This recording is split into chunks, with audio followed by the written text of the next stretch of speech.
महाजनपदों का उदय। छठी शताब्दी ईसा पूर्व में पूर्वी उत्तर प्रदेश और पश्चिमी बिहार में लोहे का अधिकाधिक इस्तेमाल होने लगा। इसके कारण आर्थिक विकास हुआ, फलस्वरूप नगरों का निर्माण होने लगा। बुद्ध के समय में 16 महाजनपदों का जन्म हो चुका था। इसका उल्लेख हमें बौद्ध ग्रंथ के अंगुत्तर निकाय में मिलता है। महाजनपद तथा उनकी राजधानी। काशी वाराणसी, अंग चंपा बिहार, मल्ल कोशावती यूपी, वत्स कौशाम्बी यूपी, पांचाल अहिच्छत्रप कामपिल्ली यूपी, सूरसेन मथुरा, अवंती उज्जैन महिष्मती मध्य प्रदेश, कुरु इंद्रप्रस्थ दिल्ली, मगध गिरिब्रज राजगृह बिहार, चेदी शक्तिमती यूपी, कौशल श्रावस्ती यूपी, मत्स्य विराटनगर राजस्थान, अश्मक पोटली या पोतन गोदावरी क्षेत्र दक्षिण भारत, कंबोज हाटक यूपी, वज्जी वैशाली विधे मिथिला यूपी, गांधार तक्षशिला पाकिस्तान। 16 महाजनपदों में आरंभ में काशी सबसे शक्तिशाली था, किंतु बाद में मगध सबसे शक्तिशाली बन गया। जैन ग्रंथ भगवती सूत्र में भी 16 महाजनपदों की सूची मिलती है। 16 महाजनपदों में असमक ही ऐसा जनपद था जो दक्षिण भारत में गोदावरी नदी के तट पर स्थित था। 16 महाजनपदों में 10 गणतंत्र राज्य थे, जिसमें 8 वज्जी संघ के तथा 2 मल्ल संघ के अंतर्गत आते थे। वज्जी संघ के अंतर्गत आने वाले गणराज्य कपिलवस्तु के शाक्य, वैशाली के लिच्छवी, मिथिला के विदेह आदि। मल्ल संघ के अंतर्गत आने वाले गणराज्य पावा के मल्ल, कुशीनारा के मल्ल। बुद्धकालीन सबसे बड़ा तथा शक्तिशाली वैशाली का लिच्छवी गणराज्य था। बुद्धकालीन 4 शक्तिशाली राजतंत्र कौशल, मगध, वत्स एवं अवंती थे। मगध राज्य का उत्कर्ष। हर्यक वंश। 16 महाजनपदों में मगध का एक साम्राज्य के रूप में आविर्भाव हर्यक वंश के शासन में हुआ। बिंबिसार ने हर्यक वंश की स्थापना की तथा अपनी राजधानी राजगृह को बनाया। इसने वैवाहिक संबंध द्वारा अपनी राजनीतिक स्थिति मजबूत की। बिंबिसार ने अंग राज्य को जीतकर मगध साम्राज्य में मिलाया तथा अपने पुत्र अजात शत्रु को वहां का शासक नियुक्त किया। मगध राज्य की आरंभिक राजधानी गिरिव्रज राजगृह थी।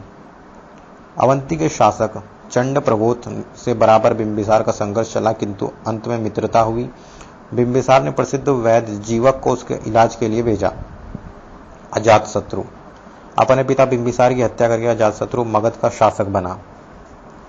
इसका नाम कुणिक था। अपनी साम्राज्यवादी नीति के अंतर्गत उसने काशी तथा वज्जी संघ को एक लंबे संघर्ष के बाद मगध साम्राज्य में मिला लिया। वैशाली पर अधिकार करने में अजातशत्रु को 16 वर्ष लगे। इसी युद्ध में रथ, मूषल एवं महाशिलाकंटक जैसे हथियारों का प्रयोग किया गया। लिच्छवियों के आक्रमण से सुरक्षा के लिए अजातशत्रु ने अपनी राजधानी राजगृह में सुदृढ़ दुर्ग का निर्माण कराया। उसके शासनकाल में बुद्ध को निर्माण प्राप्त हुआ। बुद्ध के अवशेषों पर उसने राजगृह में स्तूप का निर्माण कराया। अजातशत्रु के काल में ही राजगृह की सप्तपर्णी गुफा में प्रथम बौद्ध संगीति का आयोजन किया गया, जिसमें बुद्ध की शिक्षाओं को सुत्त पिटक तथा विनय पिटक के रूप में लिपिबद्ध किया गया। अजातशत्रु की हत्या उसके पुत्र उदयन द्वारा की गई। उदयन ने गंगा तथा सोन नदियों के संगम पर पाटलिपुत्र या कुसुमपुरा नामक नगर की स्थापना की तथा उसे अपनी राजधानी बनाया। उदयन जैन धर्मावलंबी था। आर्यक वंश का अंतिम शासक नागदशक था, जिसे शिशुनाग नामक एक अमात्य ने गद्दी से हटाकर मगध की गद्दी पर अधिकार कर लिया और शिशुनाग नामक एक नए वंश की नींव डाली। शिशुनाग ने अवंती तथा वत्स राज्य पर अधिकार कर उसे मगध साम्राज्य में मिला लिया। शिशुनाग ने वज्जियों के ऊपर कठोर नियंत्रण रखने के लिए पाटलिपुत्र के अतिरिक्त वैशाली को अपनी दूसरी राजधानी बनाया। कालाशोक ने वैशाली के स्थान पर पुनः पाटलिपुत्र को अपनी राजधानी बनाया। गौतम बुद्ध के महापरिनिर्वाण के लगभग 100 वर्ष बाद कालाशोक के शासनकाल में वैशाली में द्वितीय बौद्ध संगीति का आयोजन हुआ। इस संगीति में विभेद उत्पन्न होने के कारण यह बौद्ध धर्म 2 संप्रदायों स्थाविर और महासंदिग्ध में बंट गया। शिशुनाग वंश का अंतिम शासक नंदिवर्धन अथवा महानंदन था। नंद वंश। इस वंश का संस्थापक महापद्मनंद एक शूद्र शासक था।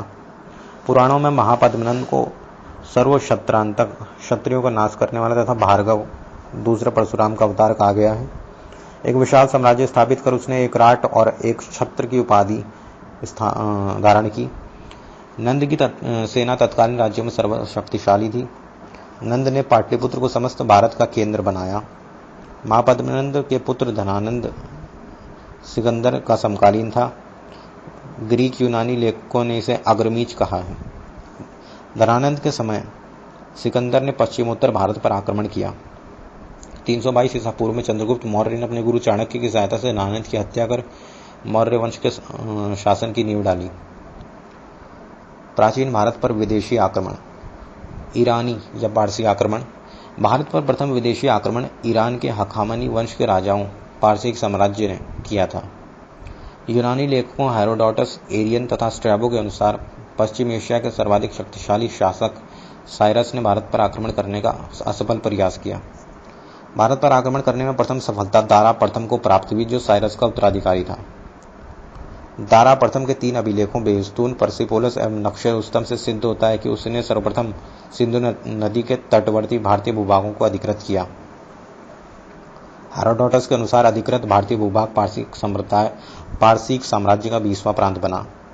दारा तृतीय को यूनानी शासक सिकंदर द्वारा परास्त किए जाने पर भारत पर पारसी या ईरानी आधिपत्य समाप्त हो गया। ईरानी आक्रमण की प्रेरणा से भारत में अभिलेख उत्कीर्ण करने की प्रथा आरंभ हुई। ईरानी आक्रमण के पश्चात भारत को यूनानी आक्रमण का सामना करना पड़ा। सिकंदर के आक्रमण के समय पश्चिमोत्तर भारत अनेक छोटे छोटे राज्यों में विभक्त था। सिकंदर का जन्म 356 ईसा पूर्व में हुआ था। उसके पिता का नाम फिलिप तथा गुरु का नाम अरस्तु था। सिकंदर ने भारत विजय का अभियान 326 ईसा पूर्व में आरंभ किया। उसका सेनापति सेल्यूकस निकेटर था। सिकंदर को पंजाब के शासक पोरस के साथ युद्ध करना पड़ा, जिसे हाइडेस्पीच के युद्ध या झेलम वितस्ता का युद्ध के नाम से भी जाना जाता है। इसमें पोरस की पराजय हुई। सिकंदर की सेना ने व्यास नदी को पार करने से इनकार कर दिया तथा 325 ईसा पूर्व में सिकंदर भारत से वापस लौटा। सिकंदर की मृत्यु 323 ईसा पूर्व में बेबीलोन में हुई। सिकंदर का जल सेनापति निर्याकस था तथा सिकंदर का प्रिय घोड़ा बहुकेफला था। इसी के नाम पर झेलम नदी के तट पर बहुकेफला नामक नगर बसाया गया।